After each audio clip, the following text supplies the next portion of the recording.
Kanchipuram వకుడా silks నాణ్యత మా ప్రాధాన్యత. మదీనాగూడ, మియాపూర్, హైదరాబాద్ లో త్వరలో శుభారంభం. Indian skill force is contributing so much to the American economy. ఇప్పటివరకు మనం వెళ్ళిన అమీర్పేట బ్యాచ్ ఏవైతుందో మోస్ట్ ఆఫ్ ద పీపుల్ వాళ్ళందరూ కూడా కొంచెం వాళ్ళ ఆశ్రమే నీళ్లు పోసుకోవాలి. ట్రంప్కి అంత మొండిగా డెసిషన్స్ తీసుకున్నా చైనాతో వెరీ క్లియర్ కామర్స్ ఇష్యూ ఉంది. చైనా అంత అడమెంట్ గా why is like India not able to stand? మన ఇండస్ట్రీ అంతా కూడా విదేశీ ఇండస్ట్రీ. ట్రంప్ పెట్టిన రిఫార్మ్స్ ఎవరికి ఉపయోగకరంగా లేవు. మన తెలుగు వాళ్ళ సక్సెస్ ఏంటి తెలుసా? Pushpa 2 collections, Baahubali 2 collections, Baahubali 1 collections, దాని గురించి చర్చించుకోవడం మన సక్సెస్. స్టాండర్డ్ ఆఫ్ లివింగ్ ని క్వశ్చన్ చేయొద్దు కదా. నువ్వు వెళ్ళిపోమంటే వెళ్ళిపోయే స్థితిలో ఉన్నాం మనం ఉన్నాం కదా.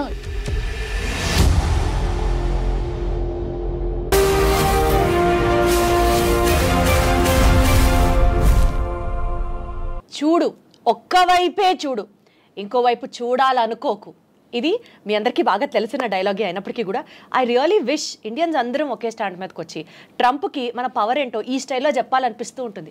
Because those reforms what he has been introduced are visa మీద రెస్ట్రిక్షన్స్ కానీ ఈ అంశాలన్నింటినీ ఇండియా అండ్ యుఎస్ ఈ టైజ్ ఏదైతే ఉన్నాయో be it in terms of economics or in terms of trade or in terms of whatever XYZ reasons ఇవన్నీ ఎలా effect అవుతాయి లేదా ఎఫెక్ట్ అవుతాయన్న భ్రమలోనే మనం బతుకుతున్నామా? Would it really or seriously make any sense? ఈ టాపిక్స్ గురించి మాట్లాడడానికి let me introduce the guest to you first. ఈ సబ్జెక్ట్ ఆ సబ్జెక్ట్ అని కాదు. Be it about mutual funds, he is there. Be it about investments, he is always there. And beat about geo politics, he says తన కంటే best ఇంకొకరు లేరు అని. And absolutely is what I also feel. Let me take the privilege to invite our guest for the show today, Anil AKV గారు ఉన్నారు. Hello Anil garu. Hi ma'am. ఎలా ఉన్నారు? I am good. అసలు జియో పాలిటిక్స్లో మీకున్నటువంటి ఏమంటారు vast knowledge is like I am totally flat for it sir. అది మీరు ట్రావెల్ చేసిన విధానం కావచ్చు, మీరు వర్క్ చేసినటువంటి మీ పాస్ట్ ప్రయర్ వర్క్ ఎక్స్పీరియన్స్ వల్ల కావచ్చు, వాట్ ఎవర్. బట్ ఈ టాపిక్స్ గురించి డిస్కస్ చేయడానికి నాకు మీరే పర్ఫెక్ట్, మీతోనే కరెక్ట్ అని అనిపించింది. And that's the reason we have been talking now. So, sir, Indian skill force is contributing so much to the American economy. Absolutely. ఈ నేపథ్యంలో restrictions on visa, H1B reforms, Trump రీసెంట్గా introduce చేసినటువంటి వీటి దృష్ట్యా how are it going to be affected? What would you have to say about it? It is very positive, the visa restrictions or Trump new immigration policy regimes, all are positive for Trump only. Yes. So he wanted to take the best quality from India. అతనికి మన దగ్గర నుంచి best క్వాలిటీని తీసుకొని వెళ్ళే ఉద్దేశం ఉంది. So ఇప్పటివరకు మనం వెళ్ళిన అమీర్పేట బ్యాచ్ ఏవైతుందో మోస్ట్ ఆఫ్ ద పీపుల్ వాళ్ళందరూ కూడా కొంచెం వాళ్ళ ఆశ్రమే నీళ్లు పోసుకోవాలి. So he is now very clear that he want the quality immigrations. ఒకటి. రెండోది, ట్రంప్ హిమ్సెల్ఫ్ ఈజ్ చాలా బిజినెస్ మ్యాన్, బిజినెస్ పర్స్పెక్టివ్ ఇవన్నీ ఈ దృష్టికోణంతో చూడడం మానేస్తే you find Trump is a very clear statesman. He is a very clear nationalist. Correct. And he is a man who is looking at from his internal security perspective. Absolutely. So atanu రాగానే చేసింది pentagon ని strong చేసుకున్నాడు, CA ని strong చేసుకున్నాడు, వాళ్ళ deep state ని strong చేసుకున్నాడు. He is now putting lot of tariffs across the globe. Now immigration policies tight చేశాడు. So అతనికి ఏం మర్సీ లేదు ఈ విషయంలో. He is merciless. I mean, it's very brutal in terms of imposing his ideologies and landmark decisions. So that way it is a benefit to Trump. So you cannot all ever barte వాళ్ళు ఇప్పుడు US కి వెళ్ళడానికి. కానీ sir, అంటే మనం ఇప్పుడు Indians కాబట్టి we have that feeling of nationality. Indians అని పంపించేస్తారా, ఇండియాతో ఇట్లా ఆడుకుంటాడా అని అనిపిస్తుంది. కానీ but otherwise Trump always had this, as you said, his mercilessly, his rootlessly in for his country. America first is his stand always. ఏది ఏమైనా సరే America first, Americans first. America first అనే థియరీ ఇప్పుడు లేదు. మనకు 17th century నుంచి, late 17th century నుంచి America first అనే ఉంది. ఫస్ట్ కోల్డ్ వార్ తర్వాత అమెరికా ఎప్పుడైతే యాజ్ అ నేషన్గా ఫామ్ అయిపోయిందో, అంటే ఫస్ట్ వరల్డ్ వార్ తర్వాత, first cold war and first world war, అమెరికాలో చాలా కోల్డ్ వార్ జరిగాయి. అండ్ లెట్స్ టేక్ అందరికి తెలిసింది ఫస్ట్ వరల్డ్ వార్ అనుకుందాం. వాళ్ళు హిరోషిమా, నాగసాకి మీద ఎప్పుడైతే బాంబింగ్ చేశారు, హ్యారీ ట్రూమాన్, అప్పుడే వాళ్ళు అమెరికా ఫస్ట్ అని స్టాండ్స్ తీసుకున్నారు. ప్రపంచ యుద్ధాన్ని చూసిన అతిపెద్ద అగ్రరాజ్యం అది. They have not called it, but they have finished it. ప్రపంచ యుద్ధాన్ని ఫినిష్ చేసిన నేషన్ అది. 2 బాంబులు వేశారు. వాళ్ళ పర్ల్ హార్బర్ దెబ్బతిన్న తర్వాత they went and bombed Hiroshima, Nagasaki 1945 August 6th and 8th. సబ్సిక్వెంట్గా వాళ్ళు తీసుకున్న నిర్ణయం ఏంటంటే అమెరికా ఫస్ట్. మనం ఈ భూమండలం మీద సర్వైవ్ కావాలంటే, జర్మనీని ఎదుర్కోవాలనుకున్న అప్పటికి చైనా లేదు.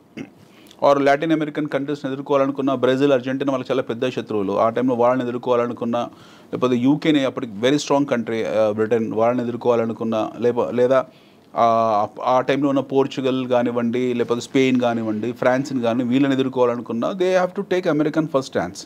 సో అమెరికన్ ఫస్ట్ స్టాన్స్ ఆ రోజే తీసుకున్నారు వాళ్ళు. So when they have taken the stance of America first and their continuing it. Now ఈ ప్రాసెస్లో ఏమైంది, మీకు ఒక్కొక్క రాష్ట్రపతి అంటే ఒక్కొక్క అధ్యక్షుడు ఒక్కొక్క నిర్ణయాలు తీసుకున్నాడు. అక్కడ కొన్ని కెనడీ వచ్చాడు, సంస్కరణలు తేవాలనుకున్నాడు, కెనడీని అర్ధాంతరంగా చంపేశారు, హీఈస్ గాన్.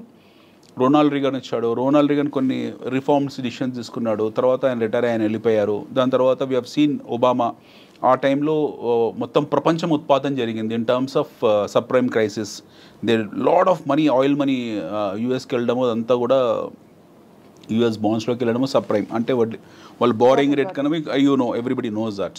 వాళ్ళ ఆ క్రైసిస్లోకి వెళ్ళడము. దెన్ ఒబామా కేర్ ఇలాంటివన్నీ తీసుకొచ్చారు, బెయిల్అవుట్ ప్యాకేజ్ పెట్టారు. దెన్ వాళ్ళ ప్రమేయం లేకుండా involuntarily they made their economy as a paper economy. Nixon time నుంచి US is in what you call is become more or less paper economy. యుద్ధ వాతావరణం ఎప్పుడు సృష్టించుకుంటూ వచ్చారు. Now finally what happened, the transparency of classified information ఉన్నంత వరకు it is a paper economy. $50-60 trillion డెట్స్లో ఉన్న ఎకానమీ అది. సో అమెరికా కాంపౌండెడ్ మొత్తం ప్రపంచంలో ఉన్న అప్పులన్నీ వేసుకుంటే 30% అప్పు is from America only. 30% America ప్రపంచ. How does it claim to be like super natural power అన్నట్టు ఎట్లా ఫీల్ అవుతుంది? సూపర్ పవర్ ఎందుకు ఫీల్ అవుతుంది? Super global power. Super global power. వాళ్ళు గ్లోబల్ పవర్ కాబట్టి వాళ్ళు ఎందుకు గ్లోబల్ అవుతుంటే వారు global power. How power comes? Power ఎలా వస్తుంది మీకు? ఆర్మ్స్ అండ్ అమ్యునిషన్స్ ఎక్విప్మెంట్తోనే వస్తుంది. అంటే ఆస్తుల కన్నా అప్పులు తక్కువ ఉండాలి. ఆస్తుల కన్నా అప్పులు తక్కువ ఉన్నా సరే అప్పుల కన్నా ఎక్కువ ఆయుధాలు ఉన్నాయి వాళ్ళ దగ్గర. అది that makes America stand out unique. Yes, వాళ్ళ దగ్గర ఆయుధాలు ఎక్కువ ఉన్నాయి. America has got all warfare equipments, toys with them. So వాళ్ళ దగ్గర లేని ఆయుధాలు అంటే ఏమీ లేవు. వాళ్ళు దాన్ని ఎప్పుడు ప్రయోగిస్తూనే ఉంటారు. ఐ థింక్ అందుకని నేను అనుకుంటా అంటే ట్రంప్కి అంత మొండిగా డెసిషన్స్ తీసుకున్నా they are always super confident that they have the best ఈ వార్ఫేర్కి సంబంధించి they are always in ahead కాబట్టి వాళ్ళకి కాన్ఫిడెన్స్ వస్తుందేమో అనిపిస్తుంది. వాళ్ళ కాన్ఫిడెన్స్ రావడానికి 3-4 కారణాలు ఉన్నాయి. వాళ్ళ తాలూకు డీప్ స్టేట్ సిఏఏ వెళ్ళని ప్రాంతం అంటూ లేదు. ఫర్ ఎగ్జాంపుల్ వాళ్ళకి ఎవరితో ఇష్యూస్ ఉన్నాయి, ట్రంప్కి ఇప్పుడు ఎక్కువ ఇష్యూస్ చైనాతో ఉన్నాయి. చైనాతో వెరీ క్లియర్ కామర్స్ ఇష్యూ ఉంది, ట్రేడ్ అండ్ కామర్స్ ఇష్యూ ఉంది. వాళ్ళు టారిఫ్ ఎక్కువ పెట్టింది చైనాకు. ఎందుకంటే ఇప్పుడు China if suppose China is exporting close to about 3.9 trillion to America, versus America is exporting 2.9 trillion. So వాళ్ళ ట్రేడ్ డెఫిసిట్ ఆల్మోస్ట్ ఒక 30% ఒక చైనాతోనే ఉంది. సో డెఫినెట్గా వాళ్ళు చైనాని టార్గెట్ చేశారు, చైనా మీద టారిఫ్ పెట్టారు. దానికి కౌంటర్ టారిఫ్ చైనా కూడా పెట్టింది. మా వస్తువులు మీరు కొనకపోతే మా నష్టం లేదు, మాకు కొనుక్కోవాలంటే ఈ రేటుకు కొనుక్కోవాలని వాళ్ళు పెట్టారు. They have taken the stands. They are also very strong. Now Trump is not sparing any one in terms of tariffing. ఇప్పుడు we have to understand 2 things. What is America at this point in time? America is the greatest importer of goods and services across the globe. వాళ్ళు ఏం export చేస్తున్నారు ప్రపంచానికి అంటే they are exporting the army products. ప్రపంచం మొత్తాన్ని కూడా army products export చేస్తున్నారు. 1 IT products export చేస్తున్నారు. 2 ఆటోమొబైల్ ఎక్స్పోర్ట్ చేస్తున్నారు. 3 సో ఈ 3 లేకుంటే ప్రపంచం బ్రతకదా అంటే బ్రతుకుతుంది, హ్యాపీగా బతుకుతుంది. ప్రపంచానికి వచ్చిన నష్టం ఏం లేదు. Whether America exist or not doesn't matter for the world. America లేనప్పుడు కూడా ప్రపంచం ఉంది, అమెరికా తర్వాత ప్రపంచం ఉంటుంది.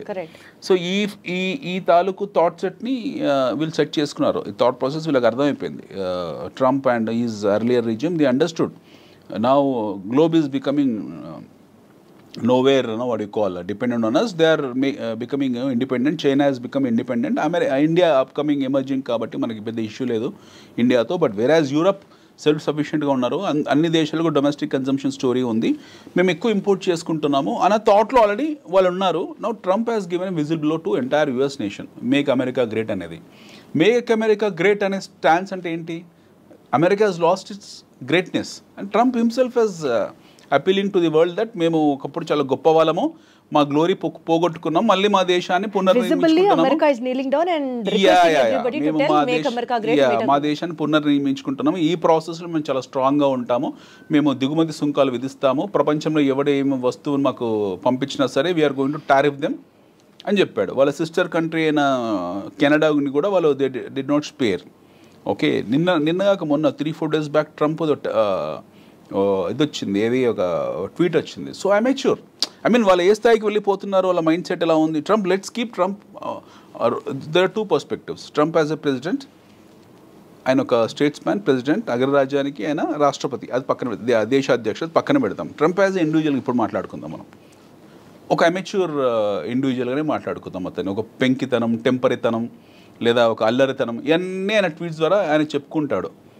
మొన్న ఒక 4 days బ్యాక్ చెప్పాడు, రెసిషన్ పరిస్థితి ఏంటనంటే America may not escape from recession, మనం రెసిషన్లోకి వెళ్తాం మేము అన్నాడు. అదే రోజు రాత్రి వాళ్ళకి $4 trillion మార్కెట్ క్యాపిటలైజేషన్ వైపౌట్ అయిపోయింది. They loss 4%, 5%. సో ట్రంప్ ఎవరికి ఏం ప్రత్యక్షంగా డ్యామేజ్ చేయాల్సిన అవసరం లేదు, ఆయన నోరు చాలు. సెల్ఫ్ గోల్స్ వేసుకుంటుంటాడు. సెల్ఫ్ గోల్స్, ఆయన నోరు చాలు. ఇది ఇస్ అ బిగ్ టైమ్. ఆయన నోరు ఒక పెద్ద లౌడ్ స్పీకర్ అనమాట. ఆయన ఇచ్చే స్టేట్మెంట్లు చాలు, which will damage their own economy. మన $4 trillion వైపౌట్ అయింది అలా మార్కెట్లో. ఎవరు డ్యామేజ్ అయ్యారు? ఆయన best friend Elon Musk damage అయ్యాడు. నేను తెల్లారో చెప్పాడు, నో అదేం సమస్య లేదు, వీఆర్ వెరీ స్ట్రాంగ్, అమెరికాలో రెసిషన్ ఏం లేదు. మళ్ళీ చెప్పాడు, మళ్ళీ కొద్దిగా రికవర్ అయింది. బట్ ఇనీషియల్గా పబ్లిక్ మొదటి మాట డిఫెన్స్ కాకుండా మొదటిసారి ఇచ్చిన స్టేట్మెంట్ని జనాలు పట్టుకుంటారు, అదే మాట పట్టుకున్నారు. So it's very clear that make America great again, which means America lost its greatness. First, America is no more a glorified country what it was been projecting some time back కాదు. రెండోది, వాళ్ళ దాంట్లో recession ఉంది అని సాక్షాత్తు రాష్ట్రపతి ఒప్పుకున్నాడు, అధ్యక్షుడు ఒప్పుకున్నాడు. And the fact of life is America is in recession. ఇది ఎవరు ఒప్పుకున్నా ఒప్పుకోకపోయినా సగటు తెలుగు వాళ్ళు ఎవరైతే ఉంటారో అమెరికాలో వాళ్ళు ఒప్పుకోరు. మన స్నేహితులు కానీ బంధువులు కానీ లేదు, అమెరికన్స్ ఒప్పుకుంటారు. అక్కడ నేటివ్ అమెరికన్స్ బౌండ్ బాటమ్ ఎవరైతే ఉన్నారో వాళ్ళ పెడిగ్రీ వాళ్ళు ఒప్పుకుంటారు వీఆర్ ఇన్ రెసిషన్ అని. బట్ మన తెలుగు వాళ్ళు last 15-20 years.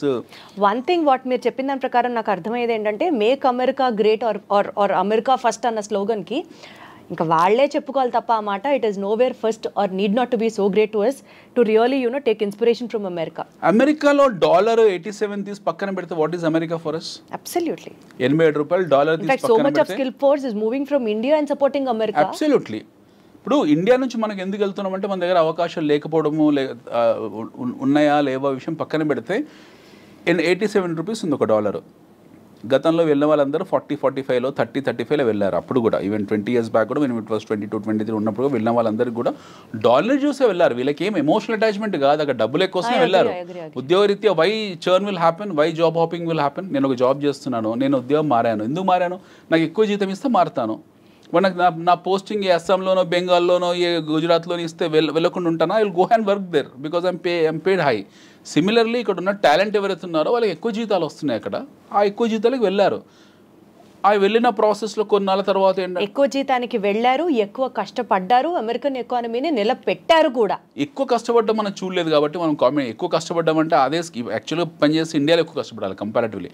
Hire and fire ఎక్కువ ఇండియాలో ఉంటుంది, ఎక్కువ గొడ్డు చాకిరి మన దగ్గరే ఉంటుంది. మీరు బెంగళూరు ఐటీ సెక్టర్స్ చూస్తే మనకు అమెరికన్ కంపెనీస్లో, అమెరికాలో పనిచేసే కంపెనీస్లో ఉన్నన్ని ఫెసిలిటీస్ ఇండియాలో ఏమీ లేవు కంపారిటివ్లీ.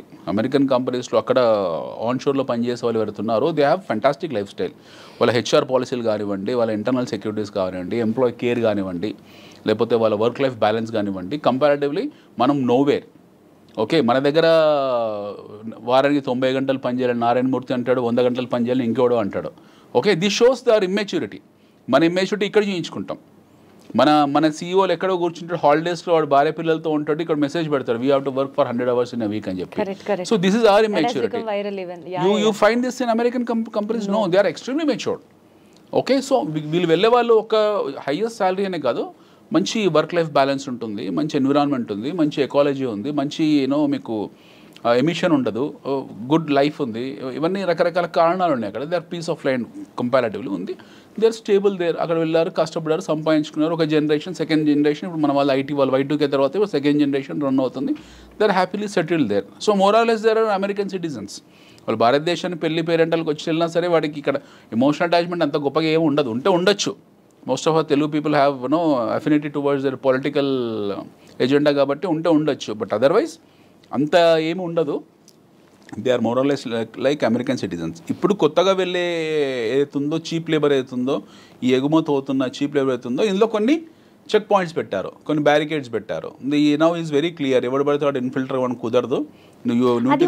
యాక్చువల్లీ మంచి విషయమే. ఫిల్టర్స్ పాయింట్స్ పెట్టి ఎక్కడికక్కడ ఎవరు ఎలిజిబుల్లో ఎవరు వెళ్ళాలనుకుంటున్నారో వాళ్ళని మాత్రమే పంపించడం వరకు ఇట్ ఈస్ అప్రిషియబుల్. కానీ ఇందాక మీరు మాట్లాడుతూ టారిఫ్ గురించి ఒక మాట మాట్లాడారు. China has been very adamant stating that మేము ఇంతే, if you want to buy anything from us you can, if not లేదు.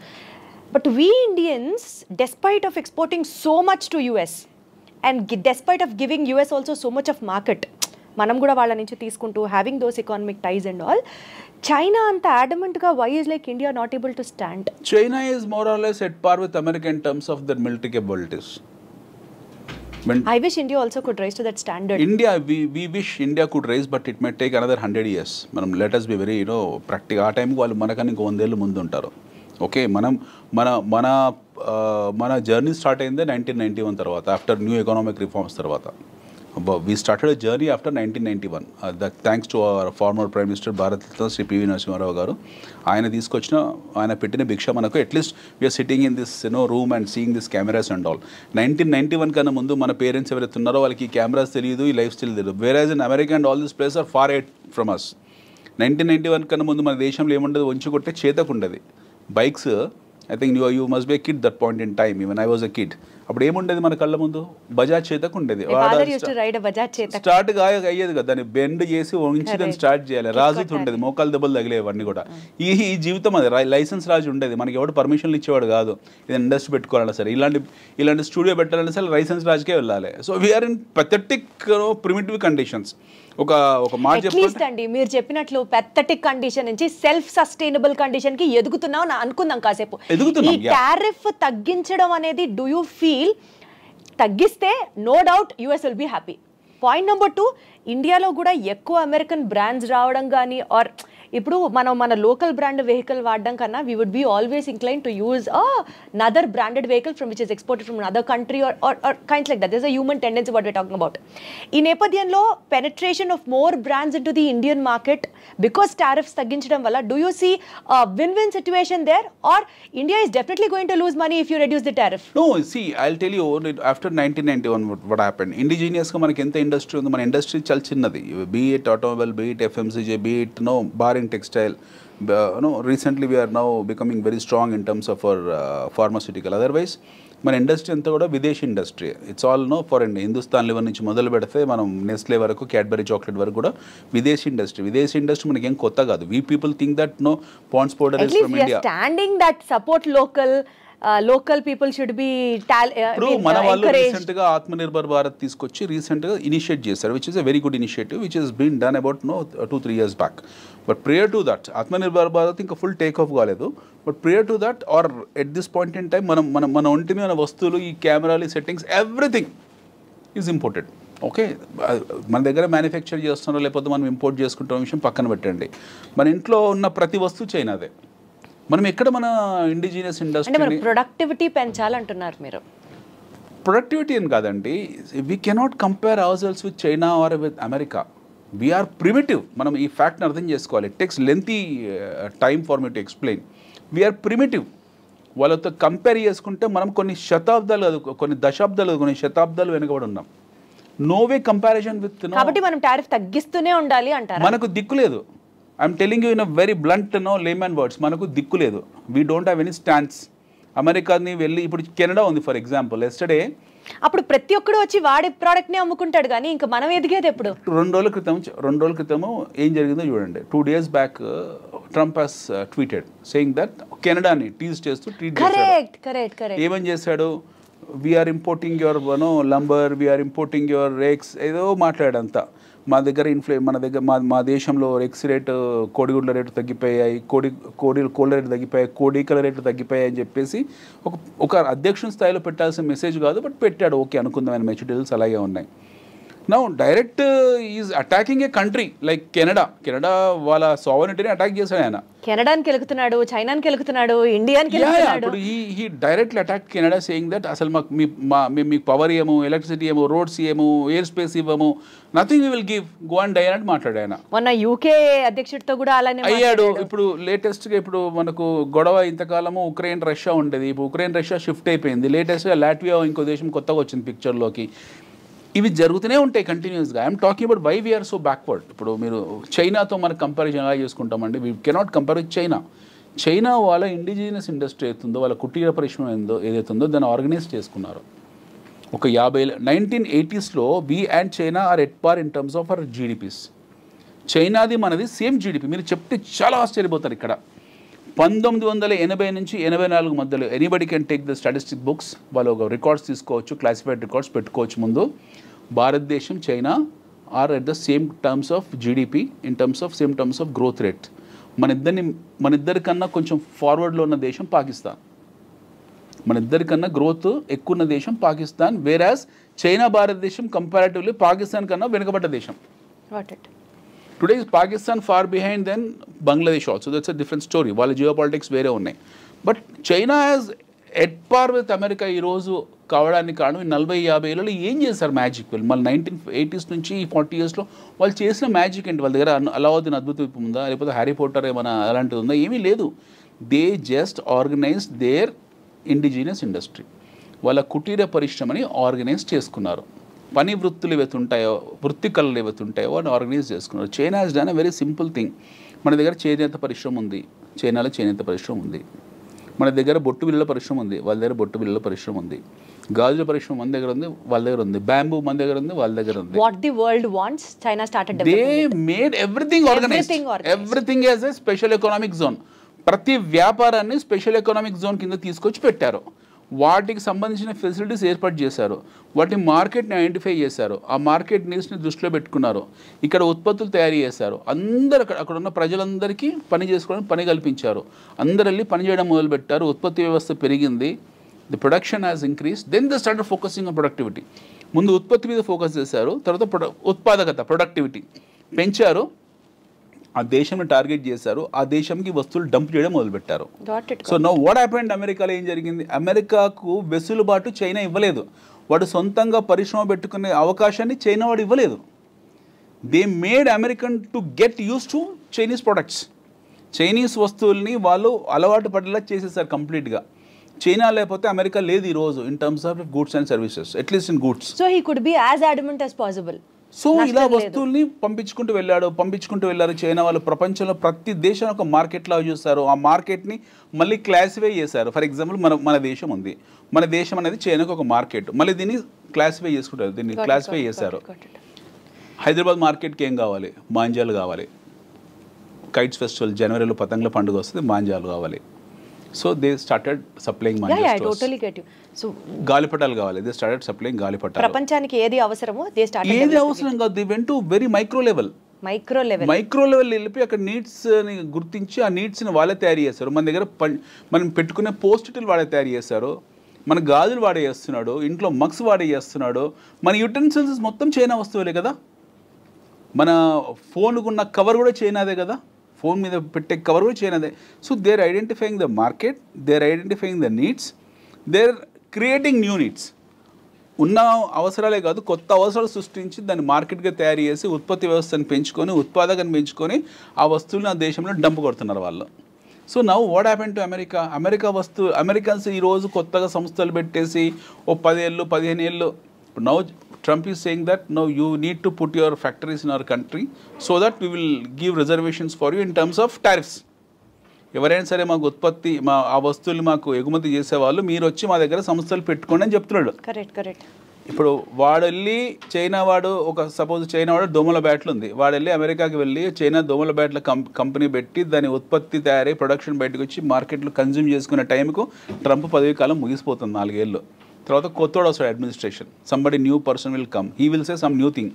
లేదు మాకు అవసరం లేదు, మీరందరూ ఇన్ఫిల్ట్రేట్ అయిపోయారు మా దేశంలో, విదేశీయులు వచ్చారు, చైనా టౌన్ అయిపోయింది, ఇండియా టౌన్ అయిపోయింది, వియత్నాం టౌన్ అయిపోయింది, we don't want just get out from our country అనేది అనుకోండి, మళ్ళీ రిజిమ్ మారుతుంది, మళ్ళీ వాళ్ళ స్టాండ్స్ మారుతుంది. సో ఇట్ ఈస్ వాళ్ళ పరిస్థితి ఏంటో వాళ్ళకి అర్థం కావట్లేదు. సో వాళ్ళ పరిస్థితి ఏంటో వాళ్ళకి అర్థం కానప్పుడు మనం ఇందాక అనుకున్న America great, okay America first. అంటే why is India still not able to reduce that? అంటే మీరు ఇంతలోనే కొనాలి అని చెప్పేంత స్టాండ్ కి ఇండియా ఎందుకు వెళ్ళట్లేదు? నాకు అర్థమైంది మీరు చెప్పి. మనకు లేదు అక్కడ. మనం ఏం సప్లై చేస్తాం యుఎస్ కో? We only supply 2 things. One is IT. IT exports ఉన్నాయి మన దేశం నుంచి. నాకు టోటల్ గా మీరు చెప్పేది అర్థమైంది కదా. మన వైపు నుంచి వాళ్ళకి ఎక్స్పోర్ట్స్ ఏం మనకి చాలా తక్కువ, 40-50-60 బిలియన్స్ ఎంతో. మనం కూడా చైనా లాగా వరల్డ్ మార్కెట్ ని కాంకర్ చేసిన రోజు వీ కెన్ ఆల్సో బి మనలాగా మనం చైనా లాగా వరల్డ్ కాంకర్ ని మార్కెట్ చేయాలంటే ప్రతిదాన్ని పరిశ్రమగా we have to get them, we have to understand everything is a industry. ప్రతిది ఇండస్ట్రీని, ప్రతిదాని ఇండస్ట్రీలా గుర్తించాలా. ఇండస్ట్రీని గుర్తించిన ఇండస్ట్రీని వాళ్ళకు షాప్స్ ఇవ్వాలి, ఎకనామిక్ జోన్స్ పెట్టాలి, అందులో పొలిటికల్ ఇంటర్ఫరెన్స్ ఉండకూడదు, రెడ్ టేపిజం ఉండకూడదు, కఠినమైన చట్టాలు ఉండాలి, ఉత్పత్తి వ్యవస్థకు కావాల్సిన అన్ని వనరులు ఇవ్వాలి, ప్రజలను అందులో భాగస్వామ్యం చేయాలి.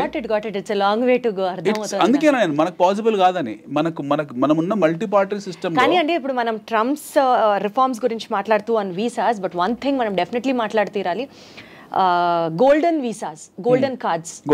42 కోట్లకు $5 million గోల్డెన్ కార్డ్ ఇస్తున్నాడు. వెళ్ళొచ్చు, మీ దగ్గర డబ్బులు ఉంటే మీరు వెళ్ళండి హ్యాపీగా. నా దగ్గర డబ్బులు నేను వెళ్తాను 42 కోట్లకు పెట్టుకొని. అంటే డబ్బున్న వాళ్ళు వెళ్తున్నారు, భారతదేశంలో డబ్బున్న వాళ్ళందరూ అమెరికా వెళ్ళిపోతే మరి మన పరిస్థితి ఏంటనేది ఒక పాయింట్. భారతదేశంలో డబ్బున్న ప్రతి ఒక్కడు వెళ్ళిపోతే రేపు టెర్రరిస్టులు వెళ్ళిపోతే వెళ్తున్నారు కదా. ఇప్పుడు అమెరికాలో టెర్రరిస్టులు కొత్తగా ఏ రకంగానూ ట్రంప్ పెట్టిన రిఫార్మ్స్ ఎవరికి ఉపయోగకరంగా లేవు కదా. Is what I wanted to tell you. See, the question is, the idea of gold card is he wanted to have all the wealthy people in his country, wealthy people in his country, so that they can go and establish their establishments and start producing and contributing to American economy. Yes, adi it's a nationalistic it is approach. His master brain for America. But infiltration మీరు లేకపోతే terrorism infiltration అనేది మనం control చేయలేము. అమెరికాలో ఈరోజు check లిస్టులు కొత్తగా లేదు. మనకు 2001 10/11 కూడా హ్యాపెన్, ట్విన్ టవర్స్ని కూల్ చేశారు. అప్పుడు కూడా ఉన్నాయి, వీళ్ళకు కట్టుటమే ఉన్నాయి. But still you have that flights going and doing that kamikazes కూల్ చేశారు. ట్విన్ టవర్స్ని, పెంటగాన్ మీద కూల్ చేశారు. అమెరికా ఎప్పుడు ప్రత్యక్షంగా యుద్ధాలు చేసింది ఏమీ లేదు, గెలిచింది ఏమీ లేదు. ఆఫ్ఘనిస్తాన్లో ఓడిపోయింది, వియత్నాంలో ఓడిపోయింది. America never had a track record of winning a war. They one the wars on praxis. వాళ్ళు డైరెక్ట్గా వెళ్ళి యుద్ధాలు చేసిన ట్రాక్ రికార్డ్ వాళ్ళకి ఏమీ లేదు. At least we have an experience in fighting the wars. But America doesn't have. They are involved into proxy wars, they are involved into fire fights. ఒక machinery లాగా వెళ్ళి యుద్ధాలు చేయడం తప్పిస్తే, చిన్న చిన్న గ్రూప్స్తో తప్పిస్తే వాళ్ళు డైరెక్ట్గా ఇప్పుడు రష్యా ఉక్రెయిన్ యుద్ధం జరుగుతుంది, అలాంటి యుద్ధం ఇప్పుడు చేసింది America. They have not never done that war. They do only proxy war. వాళ్ళ దగ్గర చాలా ఆయుధాలు ఉన్నాయి, అది చూపించుకుంటూ బతికేస్తున్నారు. అవి చూయించుకుంటూ వాళ్ళు ఆ చిన్న చిన్న దేశాలని, పెద్ద దేశాలు, వాళ్ళని వీళ్ళని ట్రేడ్ అని, కామర్స్ అని చెప్పి చేసుకుంటూ వెళ్తున్నారు. సో ఈ స్టాన్స్ ఆఫ్ బీయింగ్ అగ్రరాజ్యం ఆర్ ఈ stance of being a number 1 country in the world will not last long. బహుశా ఈ ట్రంప్ అడ్మినిస్ట్రేషన్ తోటే అమెరికా will lose its sheen. They are already in recession. Okay, ఇది మనం ట్రంప్ను తప్పుపట్టడానికి లేదు, లేకపోతే బైడెన్ తప్పుపట్టడానికి లేదు, లేదా అంతకుముందుకున్న ఒబామాని తప్పుపట్టడం లేదు. We cannot find a fault in any of this presidents, or we cannot find. ఇది ఈ టైం ప్రవాహంలో ఒక దేశము ఒక స్థాయి నుంచి ఒక స్థాయి వెళ్తుంది, ఒక జీరో స్థాయి నుంచి ఒక లాస్ట్ 200 years ప్రయాణం అమెరికాది. It's a travel of last 200 years. So zero నుంచి వాళ్ళు ఒక X1 X10 స్టేజ్కి వచ్చారు. ఇది ఒక పెద్ద ప్రహాసనము, ఒక ప్రయాణము లేదా పరిణామక్రమము. వీళ్ళు ఒక సాచురేషన్కి వచ్చారు. We need to understand from statistical point of view. ఒక సాచురేషన్కి వచ్చారు. ఈ లాస్ట్ 20 years 25 years నుంచి ఏం జరుగుతుంది, వీళ్ళు ఇక్కడ ఇబ్బంది పడుతున్నారు. ఈ ఎండ్ పాయింట్లో, ఈ లాస్ట్ పాయింట్లో వాళ్ళు ఇబ్బంది పడుతున్నారు. They are suffering. Now either they have to consolidate there and further take off, or they have to come back. So మాలాంటి వాళ్ళు అంటే కొంతమంది ఎవరైతే ఉంటారో బేసిక్ కామర్స్ తెలిసిన వాళ్ళు అర్థం చేసుకునేది ఏంటంటే, America has competition. America is not a independent country. America has competition. America is a competition from China. China నుంచి అతిపెద్ద కాంపిటీషన్ అమెరికాకు ఉంది. China is a cash user country, చాలా డబ్బున్న వాళ్ళు.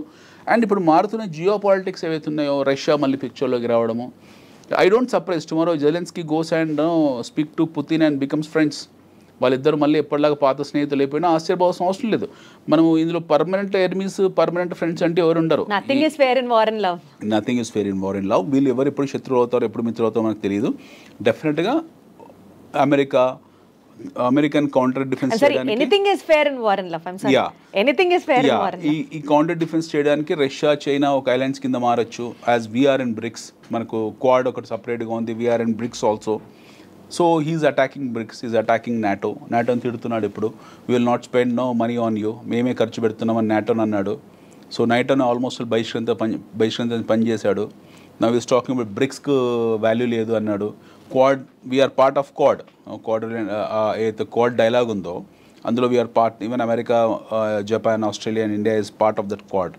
సో దీని గురించి ఇంతవరకు ఏం మాట్లాడలేదు. So everyday you are finding some funny activities across the world. So Trump వచ్చిన తర్వాత బ్యూటిఫుల్ ఎంటర్టైన్మెంట్ జరుగుతుంది, మనకు అద్భుతమైన ఎంటర్టైన్మెంట్ జరుగుతుంది. అంతకుముందు లేదని కాదు, అంతకుముందు చెప్పేవాళ్ళు కాదు ఎవరు కూడా. ట్రంప్ నోటి దురుసు వల్ల ఏంటంటే ఈ himself will know tell everything, advance చెప్పేస్తాడు అన్నీ కూడా, ఆయన ముందే అన్నీ చెప్పేస్తాడు. సో దాని తాలూకు గందరగోళాలు, ఆ వాలటాలిటీ అనేది మనకి ఎప్పుడు కనపడుతూ ఉంటుంది. ఈ వచ్చే 3.5-4 సంవత్సరాల ట్రంప్ అడ్మినిస్ట్రేషన్లో will see wonderful and entertainment చూస్తూ ఉంటాం మనం, ఇమ్మెచ్యూర్ ఎంటర్టైన్మెంట్. బట్ దాని తర్వాత ఎలా ఉంటుంది ఆఫ్టర్ తర్వాత మాగా అయిపోతుంది, తర్వాత ట్రంప్ ఇదే లాస్ట్ టర్మ్, తర్వాత అమెరికా ఎలా ఉంటుంది అనేది నన్ ఆఫ్ అవర్ బిజినెస్. మనం చూడాల్సింది భారతదేశము, we have natural resources, we have human capital. దీన్ని ఆర్గనైజ్ ఎలా చేసుకోవాలి, we need to focus on how we need to organize, how we need to counter at least a growing economics like China. America దూరికి బాత్, America చాలా దూరం ఉన్నకు, at least China స్థాయికి మనం వెళ్ళాలి. అందులో 10%, 20%, 30% స్థాయికి ఎలా వెళ్ళాలి, మన ఇండస్ట్రీని ఎలా ఆర్గనైజ్ చేయాలి, మన యువతకు ఎలా ఉపాధి కల్పించాలి, ఇవి చేయాలి. బట్ మనం అది చేయట్లేదు. మన మినిస్ట్రీ ఆఫ్ ఫైనాన్స్ ఎవరైతే ఉన్నారో వాళ్ళు ఈ పేర్లు కూడా ఇప్పుడు నీతి ఆయోగ్, ఎవరికైనా తెలుసా నీతి ఆయోగ్ అంటే ఏంటో? ఓకే, ఎకనామిక్ అఫైర్స్ పేర్లు మారుసుకుంటూ వెళ్తారు, ఎవరికి తెలియదు. ఇప్పుడు సడన్గా Nirmala Sitharaman are finance minister has increased short term capital gains, long term capital gains. దానివల్ల ఏం ప్రయోజనమో చెప్పగలుగుతారో వాళ్ళు చెప్పలేరు. సో చాలా శేష ప్రశ్నలు ఉన్నాయి మన దగ్గరనే. We have lot of confusion with in our system. మన దేశంలో చాలా కన్ఫ్యూజన్ ఉంది. We're not a matured country though, but still we can make it little mature comparatively. But అది కూడా చేసుకోలేకపోతున్నాం మనం. అంటే ఇప్పుడు ఈ లాస్ట్ 10 ఏళ్లలో మన ప్రగతి చూడలేదా, మనము ఆత్మనిర్భర్ భారత్ చేయలేదా, లేకపోతే రోడ్లు వేసుకోలేదా, హైవేస్ వేసుకోలేదా, ఇవన్నీ సిల్లీ థింగ్స్. ఇది కాదు, ఇంతకన్నా బియాండ్ వెళ్ళాలి, ఇంతకన్నా బియాండ్ వెళ్ళే స్కోప్ ఉంది మనకి. If you start compare yourself then is a problem. నాతో నేను పోటీ పడితే నాకు సమస్య, బట్ నేను మీతో పోటీ పడాలనుకుంటున్నాను. నేను మీతో పోటీ పడాలనుకున్నప్పుడు నేను మీలాగా పరిగెత్తాలి. You are at 100 speed, I'm at 20 speed. So if I wanted to come near to you, I have to run at 200 speed. మీరు 100లో ఉన్నారండి, నేను 20లో ఉన్నాను. నేను మిమ్మల్ని 100లో చేరాలంటే నా 20 గేర్ అనేది 200 గేర్కి వెళ్తా, కానీ మీ దగ్గర రాలేను నేను. బట్ నేనే ఇంతసేపు నాతో నేనే పోటీ పడుతున్నాను, ఇంకెక్కడ అవుతుంది? సో మన గురించి గొప్పగా చెప్పుకోవడం, మన చరిత్ర గురించి గొప్పగా మాట్లాడుకోవడము, లేకపోతే సినిమాల గురించి అద్భుతంగా మాట్లాడుకోవడం. We have struck up at Pushpa, we have struck up at Pushpa 2, we have struck up at Baahubali, we have struck up at Chhaava, we have struck up at some glorified movies. మన ఇంతకన్నా బియాండ్గా వెళ్ళట్లేదు. మన సమస్య ఏంటంటే మన దేశంలో 90% of the people on social media talks about the collection of Pushpa. వాడికి ఇస్తారా ఏమైనా డైరెక్టర్ వచ్చి, ఆ ప్రొడ్యూసర్ ఇచ్చిన ఫ్రీ టికెట్ ఇస్తాడా? Who cares all this? The problem in our country is nobody talks something beyond that. ఒక క్రియాశీలత గురించో, ఒక సృజనాత్మకత గురించో ఎవరు చర్చించాడు?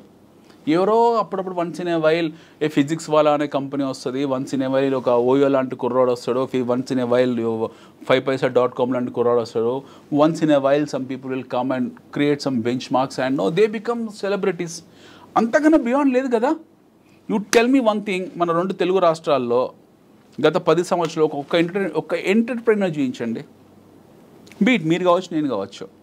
తెలుగు రాష్ట్రాల్లో ఒక ఓయో లాగానో, ఒక 5paisa.com లాగానో, లేకపోతే ఒక బైజూస్ లాగానో, లేకపోతే బైజూస్ అనే still it is a successful story, or PhysicsWallah లాగానో అస్సలు లేకుండా లేరు. But still people have made it so big. I'm saying some benchmark అస్సలు ఉన్నారు, లేరని కాదు. I'm saying someone who has become a national figure the way I've spoken just now.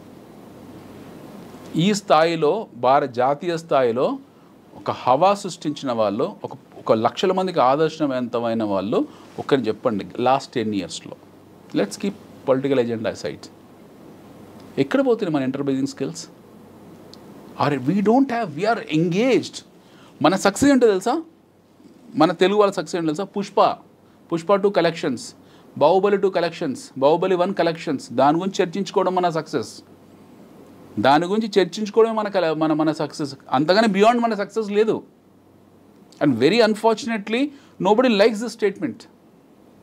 ఒక ఎంటర్ప్రైజింగ్గా కావాలంటే ఏం చేయాలి, లేకపోతే ఒక వ్యక్తి ఒక ఎంటర్ప్రైజ్గా మారాలంటే ఏం చేయాలి, ఒక మంచి ఇన్వెస్ట్మెంట్ మెథడాలజీ ఎలా సృష్టించాలి, ఎవరికి లేదు ఇంట్రెస్ట్.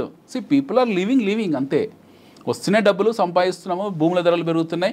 ఓ ఎకరం భూమి సడన్గా 20 కోట్లు అయింది, అమ్మేస్తాము. యాక్చువల్లీ అనిల్ గారు, యుఎస్ ఎస్పెషలీ ట్రంప్ విధానాలు భారతీయుల్ని ఏ రకంగా ఇన్ఫ్లుయెన్స్ చేస్తున్నాయి, ఎలా మనకి ఇబ్బంది ఉంటుంది అన్న అంశం గురించి చర్చించుకుంటున్న భాగంలో మనకి మనమే సెల్ఫ్ క్రిటిసైజ్ చేసుకుంటూ ఆగిపోతున్నాం అన్న అంశం దగ్గర ఆగి అట్లీస్ట్ మనం ఇక్కడి నుంచి ముందుకు వెళ్ళాలి, మనం స్ట్రీమ్ లైన్ మీరు అన్న ప్రశ్న ఇప్పుడు ఏంటి, మనం ఎందుకు మన టాలెంట్ రిటెన్షన్ బెస్ట్ క్వాలిటీ అంటే ఈ రోజు వేరే దేశం మన స్టాండర్డ్ ఆఫ్ లివింగ్ ని క్వశ్చన్ చేయొద్దు కదా. నువ్వు వెళ్ళిపోమంటే వెళ్ళిపోయే స్థితిలో ఉన్నాం మనం ఉన్నాం కదా. ఇప్పుడు కాళ్ళ సంఖ్యలేసి పంపించాడు కదా, పంజాబ్ లో ల్యాండ్ అయ్యే 4 ఫ్లైట్స్ 1000 మందిని పంపించాడు అక్కడ నుంచి. చాలా గొప్పగా చెప్పుకున్నాడు కదా, ఒక్కొక్కడి మీద 4 లక్షల రూపాయలు ఖర్చు పెట్టి మరి తిరిగి పంపించాను, అతి సుఖాలతో ఇచ్చి పంపించాను అని చెప్పాడు. ప్రాబ్లమ్ ఈజ్ అక్కడే కదా మన సమస్య. మనం ఎవరు మాట్లాడలేకపోయాము. యుద్ధ ఖైదీలను కూడా గౌరవించడానికి ఆమ్నెస్టీ కొన్ని రూల్స్ పెట్టింది. ఒక 2 దేశాల మధ్య యుద్ధం జరుగుతుంది. యుద్ధం జరిగినప్పుడు ఖైదీని బంధిస్తారు. ఆ ఖైదీ కూడా గౌరవించి, అతను కూడా మనిషి, ఒక దేశం తరఫున పోరాడుతున్నాడు. ఇతనికి ఈ దేశానికి శత్రువు కావచ్చు, బట్ ఇంకో దేశం. సో ఒక యుద్ధ ఖైదీకి ఇవ్వాల్సిన గౌరవం కూడా ఈ రాంగ్ ఇమ్మిగ్రేట్స్ అని పంపించిన వాళ్ళకి ఇవ్వలేదు. So that's they stands because they should. వాళ్ళు డబ్బున్న వాళ్ళు, వాళ్ళకి ఆయుధాలు ఉన్నాయి, వాళ్ళకు పెద్ద దేశం కాబట్టి వాళ్ళు అలాగే ప్రవర్తిస్తున్నారు. మనం చేయాల్సిందండి, either you want to be like India or you want to be like America. We have only choice అంతే. So America will not become India. వాళ్ళు ఎట్లా America wanted to become, there are always of India becoming an America or India competing with China. Absolutely. మనం చేయాల్సింది ఒకటి ఏంటంటే at least మనం చైనాకి దగ్గరికి వెళ్ళాలి. అమెరికా కొంచెం దూరమైన కల్పన అది, బట్ మనం చైనా దగ్గరికి వెళ్ళాలంటే ఆర్గనైజ్ చేసుకోవాలి. లేకపోతే బైడెన్ లాంటి వాళ్ళు మళ్ళీ రేపు 1000 మందిని పంపిస్తారు, ఇంకో 1,00,000 మంది పంపిస్తారు. సో వాళ్ళు అగ్రదేశమైనటువంటి అమెరికా చేస్తున్నటువంటి రిఫార్మ్స్ మీద ఆధారపడి మన భవిష్యత్తుని మనం డిసైడ్ చేసుకోవడం కాకుండా ప్రాబబల్లీ మనమే ఆ position where we will be unbeatable or unshakable or అన్స్టాపబుల్కి రీచ్ అయితే, లైక్ యాజ్ యూ సెట్, అది ఓవర్ ప్రాసెస్ ఆఫ్ 100 years కావచ్చు, 150 years కావచ్చు, whatever it is. If at all not lately we realize the importance of becoming a superpower, definitely things going to be in a still more better way is what I have understood after talking to you. Yes. Thank you so much, Anil garu. Thanks, Thank you.